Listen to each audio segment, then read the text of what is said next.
Hello, my name is Karol Antunes. I'm a student at UMass Lowell, and I'm studying labor studies with Professor Philip Moss. And with me today, I have Darcie Boyer and Laura Lamarre Anderson from the Lowell Education Justice Alliance. Hello. Hi. Thanks for having us. No problem. Thank you for coming. So tell us a little bit about yourselves. I'm a fourth grade teacher at the STEM Academy in Lowell.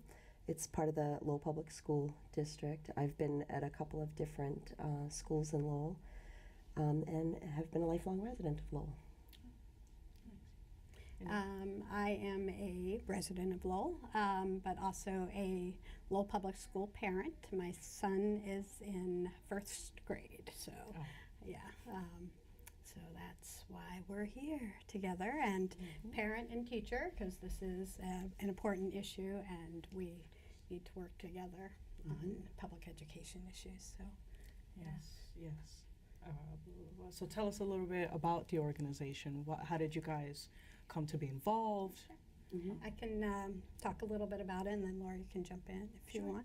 So this is a new organization. It's very much a grassroots organization. It's parents and teachers and community members, and eventually, hopefully, well, there are students involved if you count my child who's in first grade and some others, but it's really, the goal is to get more of the folks in, but it's all volunteer, it's grassroots. This is about giving a voice to people who don't normally have it in decision making in education, right? So oftentimes the people who make decisions about our education and the funding and what is taught and how it's taught are not the people who are most impacted by it, right? So the students and the teachers and the parents. So this group kind of formed to kind of fill that vacuum that I saw happening, and it also formed on the heels of the ballot question 2. If you're familiar with that, that was that was on the ballot in November to raise the cap on the number of charter schools that could be opened in the city or the state of Massachusetts. So we fought hard, many of us, to fight that, and we were successful. And that was a great grassroots effort because in the beginning of this, they thought it was a slam dunk that they were going to win this. There are lots of corporations that were behind this, feeding this money. And because of the grassroots effort of people going out, door knocking, talking to people, and letting them know what really was at stake, which is when more charter schools open, then funding is pulled from the public schools. And so the message was not out there in a way that was letting people know what the impact would actually be on our towns and our cities. So once we actually talked to people, they realized what was at stake, and we won that. And so there was a group, Save Our Public Schools, that ran that, and another group that formed around it was Massachusetts Education Justice Alliance. And that's an alliance of community groups, unions, community members, and so in Lowell we felt like we should be a part of that larger effort, right? And so different education justice groups are kind of popping up across the state. There are also groups across the country who are really fighting this because there is a real attack on public education, and so we need to really work together to take that on. So that's kind of, so we are very new, right? Yeah, but a lot of us have been involved in education and education justice, but as an organization, we're fresh.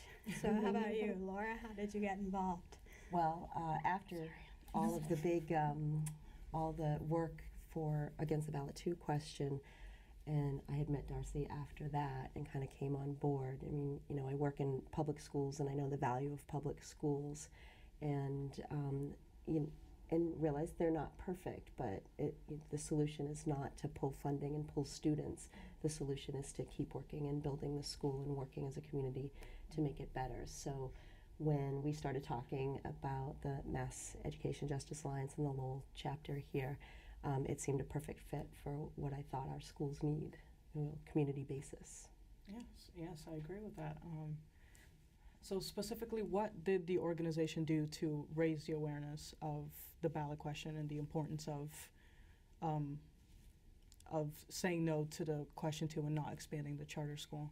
Well, and our organization didn't, but those who were involved in it, who many of us were, I think a key to that success, and again, it was listening to those voices who were going to be impacted, which again is why we formed, right, is hearing from teachers and hearing from students and hearing from parents and hearing from all that our schools aren't failing, right? And so that's the message that continues to get put out there, right? Is that our public schools are failing.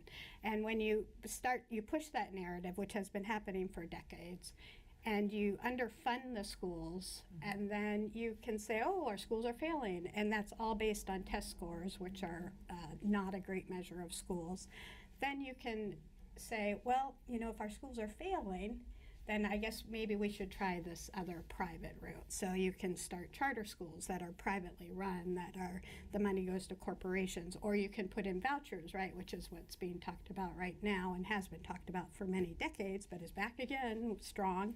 And so that money, our public money, right? I mean, that's where public education, that's where the funding comes from, right? Is public taxes. Then starts getting funneled to corporations, right? So whether they're running charter schools or whether it's private schools that are getting money from the vouchers, that's money that then does not go into our public schools. And there's a lot of confusion and misinformation about that point, I think, that it's just the money follows the child, right? That's what you heard a lot. So why is that a bad thing? Well, the bad thing is that the expenses of the school don't change, but now you have less money for each of those students, right? But you still need the same number of teachers because you still have a classroom. You still need nurses. You still want to be able to provide music and art, and you want social workers, and you want all of these things, but the more money that gets filtered out through charter schools or vouchers is less money that's coming into the public schools, and that is a burden for the cities. And certainly cities like Lowell and other gateway cities who are already having a hard time meeting the obligation of funding because our foundation budget and the way we fund our schools is inequitable. So we're already having a hard time with that. And then you're going to take more money out of it, and then you're going to say that we're failing even more. And then guess what?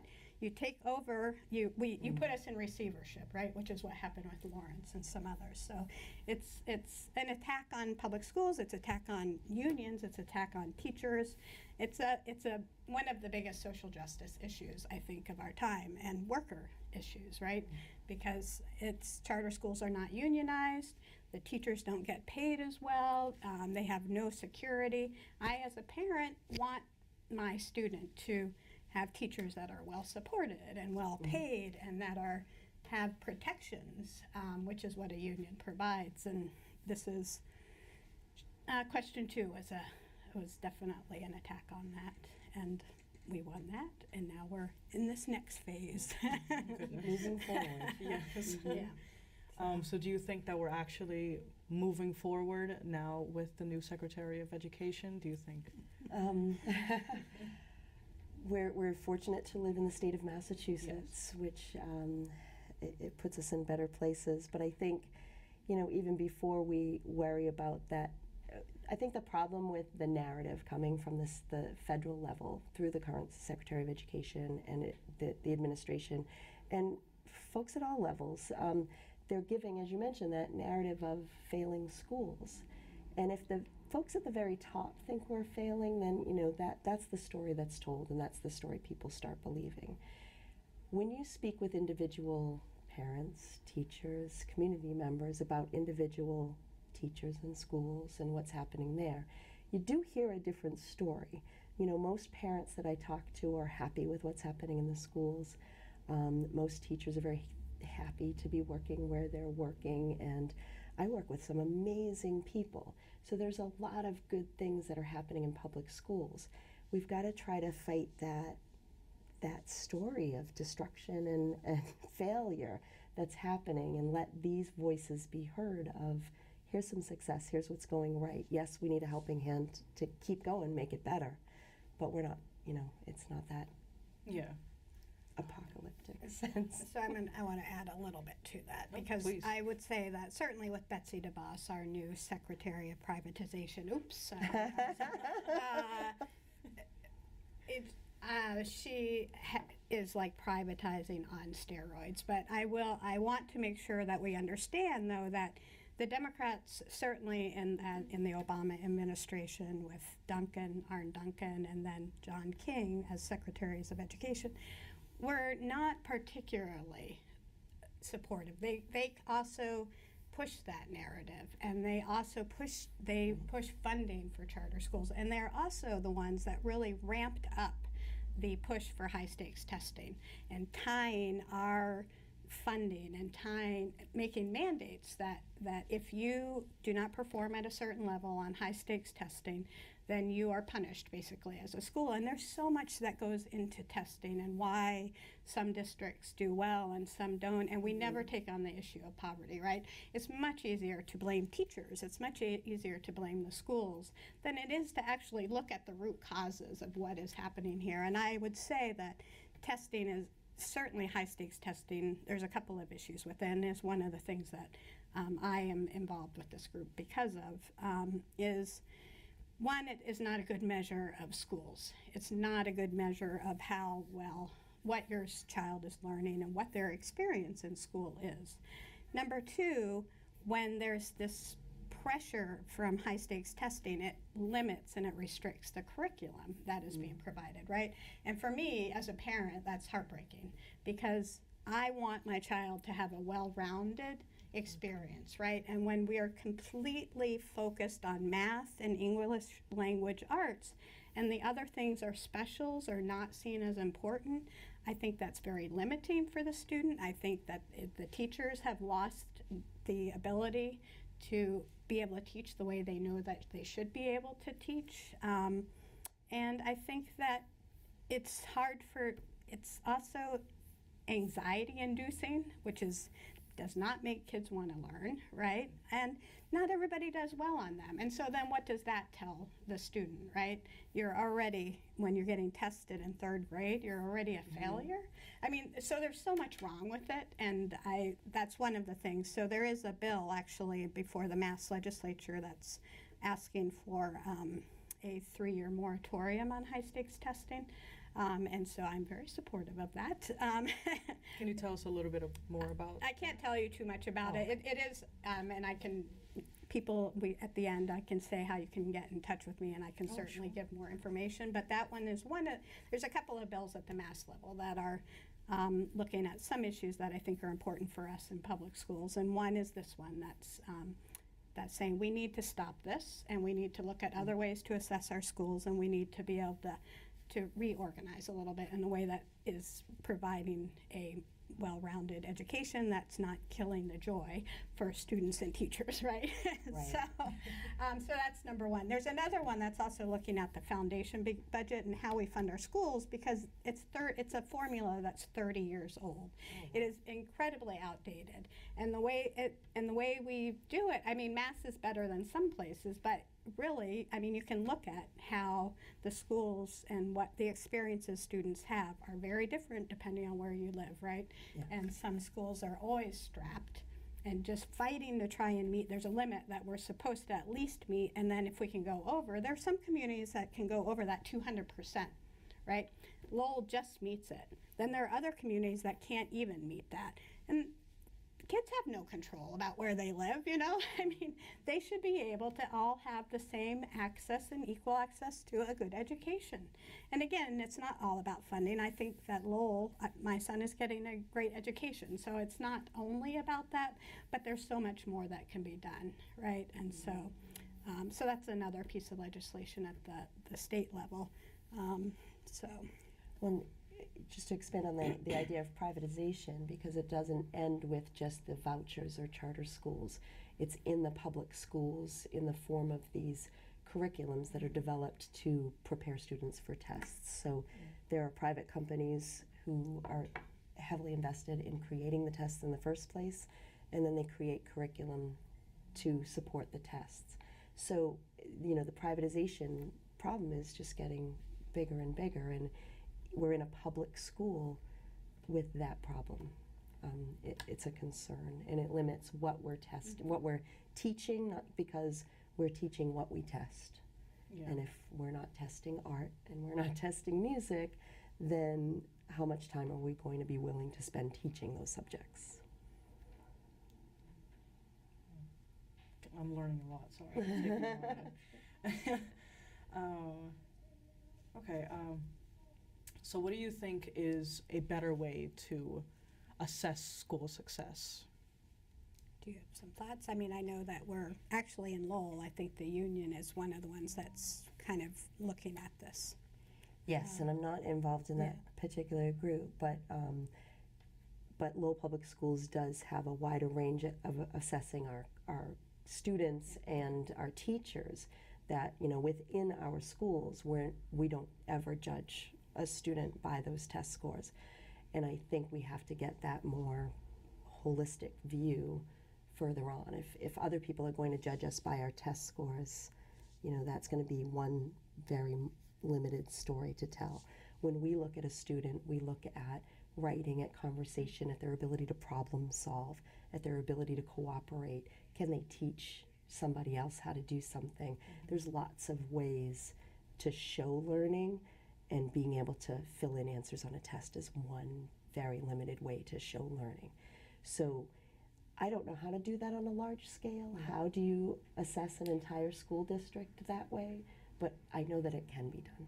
And I think that it's good to make sure people understand when we say that we would like to get rid of high stakes testing, nobody is saying that we do not think assessments are important, right? I mean, that is not the issue, but it's what we have now that is damaging. Yes. But of course we need to know. But teachers have always been able to measure.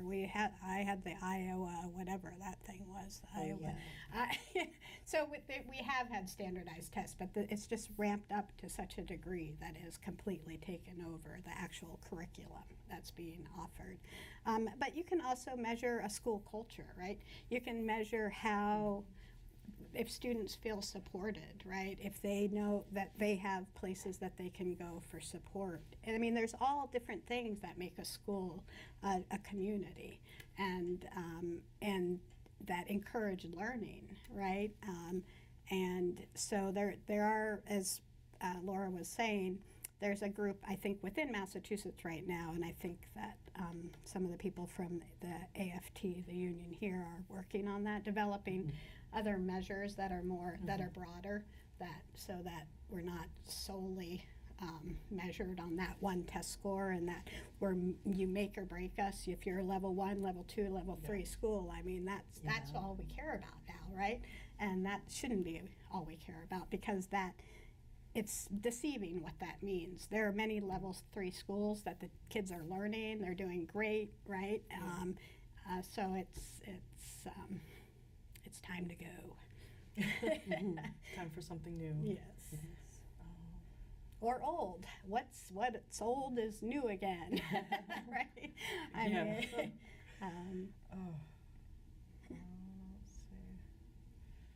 I mean, I can tell you a little bit.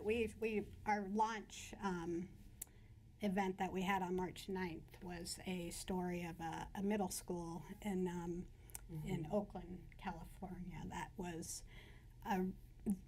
that the kids thrived in and that they loved. It was in a very diverse, lower economic neighborhood, and they loved going to school, right?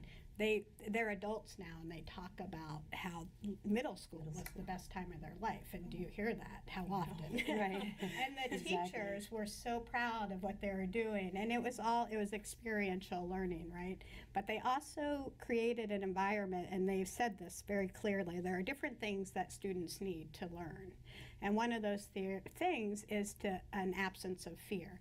They need to know that they can learn in an environment where they can try things and fail and be supported, and that, and so they created this amazing environment where they could try new things. They went on 2-week camping trips a couple times a year. So what they were talking about in that is that we always talk about the achievement gap, but what they were really looking at, and what really seems to be the difference, is in experience gap, right? I mean, because middle class and upper income families can provide some of these things that it's just not within the means, right? So you can send your kids to summer camp. You can send them to music classes. You take them to places that they couldn't go on their own, and not everybody has the means to do that, either financial or time-wise, and so the school was closing the experience gap, which is so important in terms of sparking interest in things and understanding why things are important and how things fit together and what it is you might want to do in life, so. And then No Child Left Behind hit, and everything started to be based on test scores, and they completely changed that, and it's not at all what it was. And the students and the teachers, are actually cried talking about it because of the devastating impact that it had on what they had been able to do versus what they can do now. Yeah. And to me, that's not progress, right? No. So that's so kind of thinking about that and how do kids learn and why, what is school about, and so I think for us to even just be talking about it's important, and to be rethinking it a little bit. And that the idea of talking about it is so important, because I think I have conversations with the parents in my classroom, but these larger conversations between parents, community members, and educators to see what do we think school should be, where do we think it is right now, and what's the next step to get it where we think it should be, are these conversations. And then there's a lot that we don't know about each other. So, the community members without students in school right now might have a picture of what school is that is outdated or that is just a misconception. I might have a misunderstanding about what parents, in large part, are really expecting from the school. And I think the more opportunities we have to just engage in conversations about what school is, what school should be, the better off we'll all be. We can work together then to make these schools that place of community, that safe place to take chances that we really want it to be. Right, and I think that's key, is that we wanted parents and teachers to be talking together, right? And that's one reason that we're doing this. And I want to say to the Lowell community, one local issue that we are really looking at right now is the recess issue. So, which is something that it's different across every school. Some schools have 10 minutes maybe. 10 minutes, can you imagine?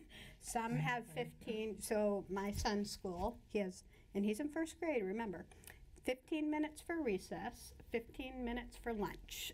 So, it's just really not okay. And it's different in every school, right? And so, number one, there should be some consistency. But number two, kids need to be able to kind of let go, let their minds go, have some free time, free play, because that's also important in developing learning. Social that experiences. Right. And even that real world problem solving skills without a grown up coming in and solving your problem for you. So in the lunchroom, at recess, you handle it on your own. And you learn from others. And absolutely. So that's something that this is also with the Citywide Parent Council, so we're working collaboratively with them, and then the school committee is now looking at it, and so we want to be involved in making, because I would be very sad if he got more recess and lunch but lost, I've been told that he can't lose gym or some other things like that, but it still makes me worried that they would keep all the academic stuff and then he'd lose something else that was really important. So that's why our voices are needed in that, because they're always about instructional time, and so we can't lose instructional time, and I push back on that every time. It's like, we can. I'm like, I went to school in the 70s and the 80s. I learned how to do math, and I also had recess. So are you, what is it you think has changed? What's changed? And the only thing that has changed is the high stakes testing. Right. That did not, having more recess time, having an hour for lunch did not keep us from learning. So we need to, I remind people of that sometimes, that I think is. We did okay. Yes, we made it through somehow. And do you think that with all the new technology and apps and ways of people communicating and staying together, that it can be used in a way that you can get parents and teachers, to meet and to talk about such issues when now it seems like nobody has time or everybody has stuff to do? Like, do you think that it can be used with an advantage? There are definite advantages to some of that technology. So, students can now put their work online, so parents can directly access it and engage with that, and that can be in a protected space with passwords and such. There are lots of apps that help teachers and parents, text back and forth without revealing any personal information, so that they can have those conversations. And those are great to keep, for reminders and updates and to share work. But it doesn't replace those face-to-face conversations that we really need to have, because you can do so much in a tweet length kind of information that is out there to be misunderstood or only half understood. You need to have a back and forth, and the technology doesn't allow the back and forth as much as the face-to-face. And I'd say, in addition to that, also in terms of organizing, so if we're trying to organize for change and trying to get more people involved, if that's part of the question, I think that Facebook and the technology is amazing in many ways, right? I mean, I know a lot of what's happening because of that, but I feel like we rely way too much on that. And so because we do that, we miss a lot of people who are not on social media. So as Laura said, so within the teacher, parent, student context, there are those limitations, but then within the organizing also, there's nothing that can replace. This is how we won the question too, right? Is we actually went door to door and we talked to people. We had booths where we sat and we talked to people, right? So, so I think that is a key that we can't. And time, you're right. I mean, everybody is so. But it does limit your audience too. Yeah. So this really is more than just the teacher and the parents of the students in that classroom. It has to be a larger community conversation. And unless you have students in the public schools, you're not going to be following Lowell Public Schools on Facebook and get those notes, Right. So we just need to find that way to broaden the conversation to the larger community. Should I do like the exit now or no? Can I do another question? Yeah, okay. So, as I said, we're a grassroots organization, so we have no actual location. And right now we have a Facebook page, so it's a Facebook group. Speaking of Facebook, you can just look for us under Lowell Education Justice Alliance, and there's a group. But if you want to get in touch with me, or us, Lowell Education Justice Alliance @gmail.com. So it's all one long word, Lowell Education Justice Alliance @gmail.com. I do check that regularly, so if you wanted to know more about what we're doing, also any of the legislation I talked about, then that is, reach out that way. We have a meeting coming up this Tuesday at 6 o'clock at United Teachers of Lowell. Please come. We're going to have a community forum event in May, I think May 9th. May 9th. Which hopefully you'll hear about, because we'll do a great job with outreach. Yes, we will. Do I just say? Oh, okay, right. So thank you, Darcie Boyer and Laura Lamarre Anderson, for joining me today and for answering all these questions and for raising awareness on such important issues such as education. And I'm Karol Antunes, and thank you for watching.